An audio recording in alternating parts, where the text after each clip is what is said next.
Welcome to Prachi academy YouTube channel.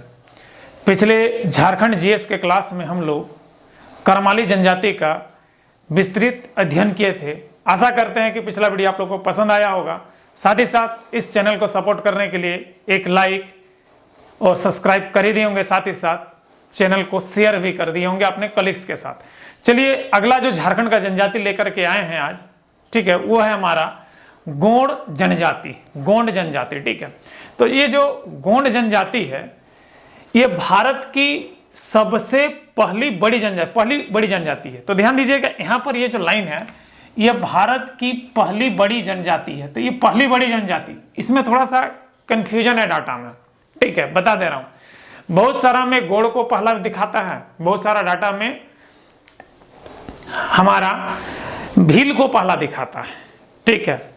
तीसरा हमारा संथाल है, ये चीज याद रखिएगा, ठीक है। भारत में तीसरा नंबर पे कौन आता है? संथाल आता है। लेकिन पहला और दूसरा में देखिएगा 2011 से 2001 का जनगणना को देखते हैं तो गोंड आगे होता है, ठीक है, गोंड आगे होता है और भील सेकंड नंबर पे है। 2011 का जनगणना को देखते हैं, ठीक है, तो हमारा उसमें जो डाटा है, किसी किसी में भील को आगे दिखाया है और किसी किसी में गोंड को आगे दिखाया है। अब 2021-22 का जनगणना का रिपोर्ट आया नहीं है मेरे भाई, कि आपको मैं बता सकूं कि अभी 2021-22 के जनगणना के आधार पर, ठीक है, कि ये भारत की पहली है कि दूसरी है। तो यहाँ पर अगर हम भील को पहला भारत का जनजाति मान लेते जनसंख्या के आधार पर, तो दूसरा होगा गोंड और तीसरा होगा संथाल। अगर गोंड को मान लेते हैं, क्योंकि डाटा 2011 वाला में थोड़ा सा कॉन्ट्राडिक्ट है, ठीक है, अगर गोंड को अगर पहला जनजाति मान लेते हैं तो दूसरा हमारा क्या होगा? भील। लेकिन यहाँ पर जो है पहली बड़ी जनजाति कहने से बेटर है, क्योंकि इसमें ज्यादातर हमको भील ही पहला मिलता है, तो इसको पहला कहने से अच्छा है, इसको हम लोग क्या कर देंगे, हम लोग अच्छा रहेगा दूसरी बड़ी जनजाति कहें तो बेटर होगा। गोंड को दूसरी बड़ी जनजाति अगर कहें 2011 के आधार पर तो हमारा बेटर होगा क्या? भारत के लिए, ठीक है। अब ध्यान दीजिएगा, गोंड जनजाति जो है भारत की क्या है? दूसरी बड़ी जनजाति है। क्लियर हो गया? भील हमारा नंबर 1 पे है, लेकिन डाटा कॉन्ट्राडिक्ट है पहला और दूसरा वाला में, ठीक है। 2011 का ही जनगणना में थोड़ा सा हम लोग को गड़बड़ मिलता है इसका रिपोर्ट में, ठीक है। अब ध्यान दीजिए, गोंड जनजाति का जो निवास स्थान है वो गोंडवाना क्षेत्र है। तो गोंडवाना क्षेत्र कौन कौन आता है? याद रखिएगा, मध्य प्रदेश, महाराष्ट्र का जो क्षेत्र आता है ये हमारा गोंडवाना क्षेत्र में आता है। मध्य भारत जिसको कहते हैं, ठीक है, ये हमारा गोंडवाना क्षेत्र में गिनती आता है। जैसे कि इसमें छत्तीसगढ़ भी आ सकता है, ठीक है, क्योंकि जितना भी जिला देख रहे हैं ना, सबसे छत्तीसगढ़ से सटा हुआ एरिया आता है, ठीक है ना। तो गोंडवाना क्षेत्र में हमारा मध्य प्रदेश, महाराष्ट्र, जो मध्य भारत है, ये क्षेत्र हमारा गोंडवाना क्षेत्र में आता है। और यही क्षेत्र इस गोंड जनजाति का मुख्य निवास स्थान है हमारा, ठीक है। झारखंड में इनका जो निवास स्थान है, ठीक है, झारखंड में वो हमारा कहाँ है मेरे भाई? इनका तो मुख्य निवास स्थान क्या हुआ? गोंडवाना क्षेत्र हो गया। झारखंड में कहाँ कहाँ है? तो गुमला, सिमडेगा, पश्चिमी सिंहभूम, सरायकेला, पलामू, गढ़वा, गिरिडीह, धनबाद, बोकारो, इटेसी, इतना जगह पर हमारा देखने को मिलता है। कौन? हमारा गोंड जनजाति। सरायकेला हो गया, पलामू हो गया, पश्चिमी सिंहभूम, गुमला, सिमडेगा, गढ़वा, पलामू, गिरिडीह, धनबाद, बोकारो, ठीक है। अब ध्यान दीजिएगा, इस जनजाति का उल्लेख पहली बार 14वीं शताब्दी के मुगल दस्तावेज, मतलब मुस्लिम शासकों का जो दस्तावेज है उसमें देखने को मिलता है। तो इस जनजाति का उल्लेख 14वीं शताब्दी के मुस्लिम दस्तावेजों में मिलता है। किसका? गोंड जनजाति का, याद रखिएगा। प्रजाति रूप से जो गोंड जनजाति है ये द्रविड़ियन है। कौन सा प्रजाति है इसका? द्रविड़ियन है, मतलब प्रोटो ऑस्ट्रेलियड और प्री द्रविड़ियन नहीं है, याद रखिएगा इस चीज को, ठीक है। इसकी भाषा जो है हमारे क्या है? गोंडी है। क्या हमारा? गोंडी। और गोंडी जो है द्रविड़ भाषा परिवार का भाषा है। यहाँ पर झारखंड में गोंड का भाषा, जो झारखंड में जो गोंड है, ये तो पूरा गोंड समुदाय का भाषा गोंडी है, ठीक है, जो द्रविड़ हमारा गोंडवाना क्षेत्र में रहते हैं। लेकिन अगर पूरा झारखंड में जो गोंड रहते हैं उनकी अगर भाषा की बात करें तो या तो वो सादरी बोलते हैं या तो वो क्या बोलते हैं? हमारा नागपुरी बोलते हैं। एक्चुअली में सादरी जो है, ठीक है, जिसको ये भी हमारा द्रविड़ भाषा में ही आता है, या तो ये सादरी बोलते हैं या तो क्या बोलते हैं? हमारा नागपुरी बोलते हैं। कहाँ? झारखंड में रहने वाले गोंड जनजाति, गोंड, इनका समाज जो है 3 वर्गों में बटा हुआ है, ठीक है। एक होता है रांझगोंड। क्या है? एक रांझगोंड, एक होता है घूर गोंड और एक होता है कमिया गोंड। कमिया या कीमिया, कीमिया केमिस्ट्री में क्या बताए थे, काला रंग बताए थे। इसका जीएस के क्लास में हमने बताया था कीमिया या कमिया, इसका मतलब होता है काला रंग। तो ध्यान दीजिएगा, राजगोंड, घूरगोंड और कमिया गोंड, ठीक है। तो देखिए राजगोंड में जो आता है अभिजात वर्ग आता है। कौन सा वर्ग आता है, अभिजात वर्ग, जैसे कि मालगुजारी लेने वाला, पटेल, जमींदार, जो उच्च वर्ग के लोग होते हैं गोंड में, वो हमारा किस में आता है, राजगोंड में आते हैं। प्राय जो गोंड समुदाय का जो मुखिया होता है गोंड समुदाय का, वो हमारा इसी माने कि वर्ग से होता है, राजगोंड वर्ग से ही होता है। मतलब मुखिया प्राय क्या होता है, हमारा राजगोंड वर्ग से होता है। दूसरा नंबर पे आता है घूरगोंड, ये जो उच्च रैयत होता है, जिसके पास जमीन होता है, ठीक है, उच्च रैयत जिसको कहते हैं। और ये कृषक होते हैं, ये कृषक लोग जो आते हैं उच्च रैयत कहते हैं, ठीक है, जो पट्टा में जमीन लेकर के खेती करते हैं। किससे, राजगोंड, जमींदार से पट्टा में जमीन लेकर के खेती करते हैं, उसको हम लोग क्या कहते हैं, घूरगोंड यानी उच्च रैयत कहते हैं, ठीक है।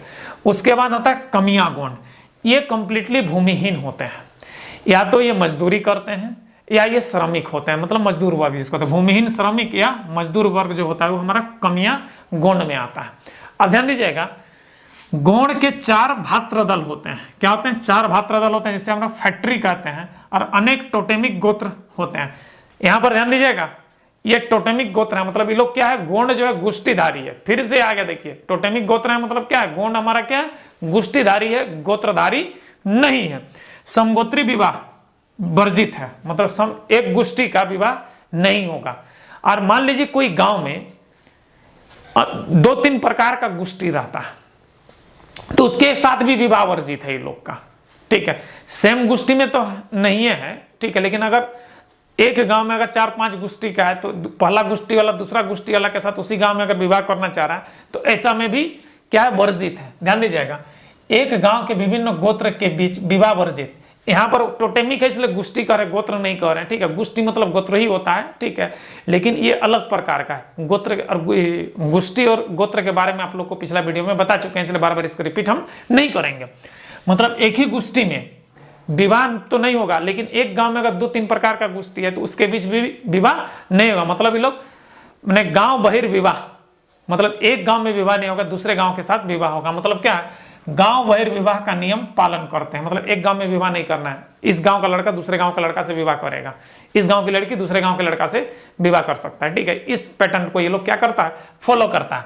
देखिए, प्रत्येक कुल का टोटेमिक गोत्र लोग परसपान नामक कुल देवता का पूजा करते हैं। देखिए कौन सा देवता, परसपान, मतलब कि जितना भी गोंड जनजाति है प्रत्येक का एक क्या है, टोटेमिक गोत्र है। तो टोटेमिक गोत्र जो प्रत्येक का होता है, तो प्रत्येक टोटेमिक गोत्र का जो घर का मुखिया होता है वो जो होता है एक कुल देवता का पूजा करता है। उस कुल देवता का नाम क्या है, परसपान कुल देवता, परसपान कुल देवता। आप ध्यान दीजिएगा, ये कार्य करने वाला को क्या कहते हैं, फरदम या भाटचाल कहते हैं। जो घर का ये जो कार्य करेगा उसको हम लोग क्या कहते हैं, फरदंग या भाटचाल के नाम से जानते हैं। अब ध्यान दीजिएगा, गोंड जनजाति का जो प्रमुख देवता होता है वो ठाकुर देव होता है। क्या होता है हमारा, ठाकुर देव। तो गोंड जनजाति में ठाकुर देव संबंधित है किसको, सूर्य को। ठाकुर देव मतलब सूर्य, ठाकुर देव मतलब क्या है, सूर्य। तो गोंड जनजाति का जो प्रमुख देवता है वो ठाकुर देव है, और ये ठाकुर देव किसको कहते हैं, सूर्य को कहते हैं। अब प्रमुख देवी जो है वो ठाकुर देवी है, ठाकुर देवी है जो धरती को कहते हैं, नहीं पृथ्वी को। तो प्रमुख देवता कौन हो गया, सूर्य, और प्रमुख देवी कौन हो गया, धरती, धरती माता जिसको हम लोग कहते हैं, ठीक है। अब इन लोग का जो कुल देवता होता है, देखिए परसपान जिसको कह रहे हैं, तो इसी को लोग फरसा पेन यहाँ पर कह रहा है, ठीक है। कुल परसपान का पूजा करते हैं। अरे परसपान ही हमारा क्या है, तो परसपान या फरसा पेन एक ही चीज होता है, याद रखिएगा। परसपान या फरसा पेन एक ही चीज होता है, ठीक है। कहीं कहीं परसपान मिलता है, कहीं कहीं फरसा पेन मिलता है। ये कुल देवता होता है, ये कुल देवता का पूजा करते हैं। इसका जो पूजा का कार्य करने वाला जो ब्राह्मण होता है, पंडित होता है, उसको क्या कहते हैं, बेगा कहते हैं। अब बेगा का सहायता करने वाला कौन होता है, मती होता है। कौन होता है हमारा, मती। बेगा को सहायता करने के लिए, उसका झोला उठाने, झक्कर उठाने के लिए, कुछ काम पूजा में सामान जुटाने के लिए जो सहायता करता है उस सहायक को क्या कहते हैं हम लोग यहाँ पर? मती कहते हैं। किस समुदाय में? गोंड जनजाति के समुदाय में। ठीक है, देखिए गोंड जनजाति में प्रत्येक गांव में गोंड जातीय पंचायत होती है। गोंड का एक अपना जातीय पंचायत होती है और इस पंचायत का सदस्य प्रत्येक घर का मुखिया होता है। इस पंचायत का सदस्य क्या होता है? प्रत्येक घर का मुखिया होता है। अब पंचायत का जो मुखिया होता है वो हमारा क्या कहलाता है? बेगा या साइना कहलाता है। पंचायत का जो मुखिया होता है वो बेगा या सदस्य प्रत्येक घर का मुखिया होता है, लेकिन पंचायत का जो मुखिया होता है वो बेगा या साइना कहलाता है। ठीक है, अब देखिए इन लोग में जुआगिरी पाया जाता है जो घोटुल या गोटल कहलाता है। घोटुल या गोटल कहलाता है। यहाँ पर क्या होता है? जुआगिरी में जो एक 14 साल की उम्र में आने पर, ठीक है, लड़का और लड़की यहाँ पर प्रवेश पाते हैं और यहाँ पर अनौपचारिक रूप से उसको सामाजिक, सांस्कृतिक और आर्थिक रूप का जो कैसे कमाए इस सब का शिक्षा दिया जाता है, जो एक अनौपचारिक शिक्षा होता है, लिखित लिखा पढ़ी वाला शिक्षा नहीं होता। अब ध्यान दीजिए, जो इसका जो जातीय पंचायत होती है ये कुछ निपटारा करती है, जैसे संपत्ति का बंटवारा हो गया, अनैतिक यौन संबंध हो गया, जाति विवाह हो गया, समगोत्री विवाह जो हो गया, सेम गांव का विवाह हो गया, फिर हमारा चोरी, लूटमार, विवाह, तलाक। ठीक है, इस टाइप का जो भी हमारा अपराध होता है, इस अपराध का क्या करता है हमारा ये जो गांव गोंड पंचायत समिति होता है ये क्या करती है? निपटारा करती है। इसमें जुर्माना का प्रावधान है।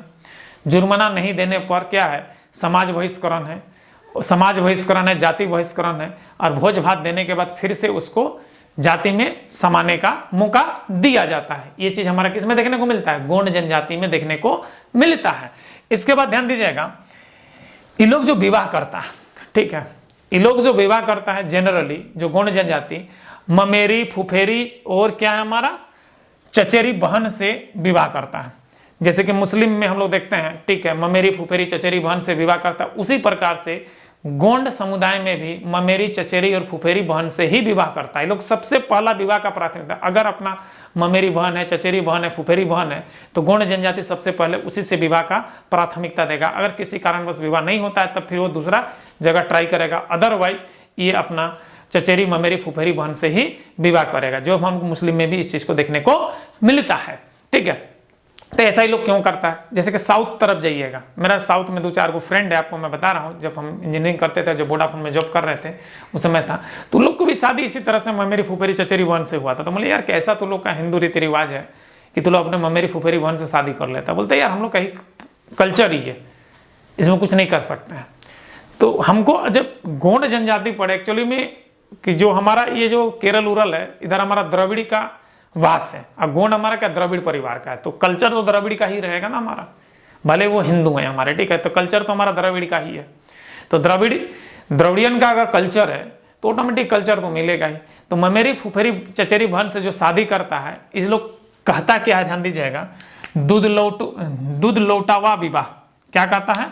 दूध लौटा, दूध का कर्ज लौटाने वाला विवाह, दूध लौटावा विवाह।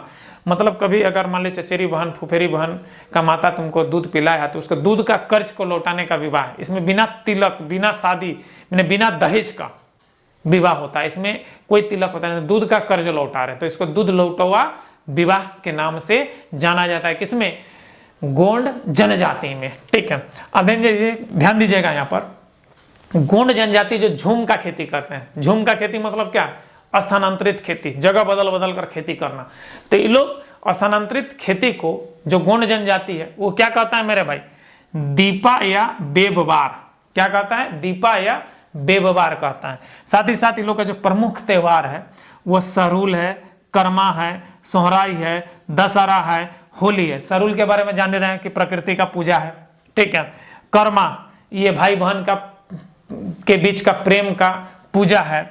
सोहराई ये हमारा गृह गोवर्धन का पूजा है जिसमें गौ माता का पूजा किया जाता है। दशहरा ये तो जानते हैं सबके साथ होता है, दुर्गा पूजा होता है। होली इसको हम लोग फागु के नाम से जानते हैं, जिसमें हम लोग रंग और अबीर से होली खेलते हैं, वही होली है हमारा। तो ये था मेरे भाई गोंड जनजाति। तो सबसे पहला गोंड जनजाति भारत की पहली की दूसरी, तो इसमें कहेंगे दूसरी बड़ी जनजाति है। पहला कौन है भारत की? भील जनजाति, दूसरा गोंड जनजाति। लेकिन ये कॉन्ट्राडिक्ट है, लेकिन हम लोग पहला भील को मानते हैं क्योंकि भील क्रॉस कर गया है, ठीक है। आप ध्यान दीजिए, दूसरी हमारे क्या है, गोंड हो गया। तीसरा में कौन आता है भारत में? भारत में तीसरा में कौन आता है? संथाल जनजाति आता है जनसंख्या के आधार पर, ठीक है। तो ये भारत में दूसरी बड़ी जनजाति है। पहला कौन है हमारा? भील जनजाति है, ठीक है।